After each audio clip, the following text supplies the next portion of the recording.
right? They think that the United States is only powerful and successful because we've exploited other nations and, raped Native American women, right? It's like that's how they view, us being powerful versus maybe you and I would, have a more similar outlook that, hey, the past of America isn't perfect, but in Western civilization, we've been able to grow and excel at such an alarming rate compared to everyone else because of the core values that we have according to the Constitution, because we prioritize individual liberties and allow you, if someone who loves making wine, to go build a winery, and me, someone who loves to sell or create a podcast, to go do that and pursue excellence, right?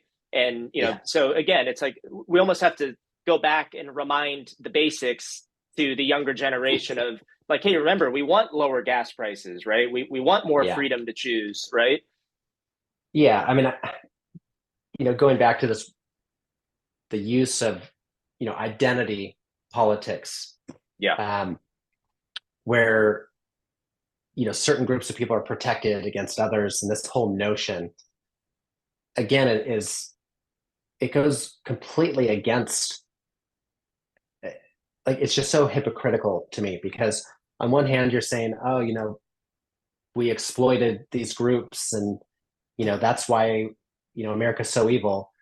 And so what we're going to do about it is we're going to further divide us into different groups. And then we're going to take from this group and give to that group. And really, and we have gone through, there was a time where, you know, Black Americans were not allowed to vote. There was a time, I mean, there were slaves. There were times when women weren't allowed to vote. That's in our history. Um, but we are where we are now. We've grown through those times. And at this point, we are equal under the law, every person. And what more could you ask for than to be equal under the law? So sure, we've had bumps along the road, that I don't think anyone's proud of, but look where we are now. And as far as our constitution and the laws that govern the land, in that regard, I think there's a lot to be proud of there.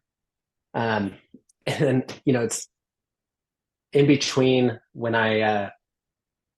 after my parents leased out the land and I was trying to figure out what to do next, I actually went back and got my MBA at Santa Clara University. And Beautiful campus. it's a beautiful campus. Yeah, beautiful. And, uh, had a great experience there, learned a lot. But man, the DEI stuff is on every campus and it is real. It is real and it's intense.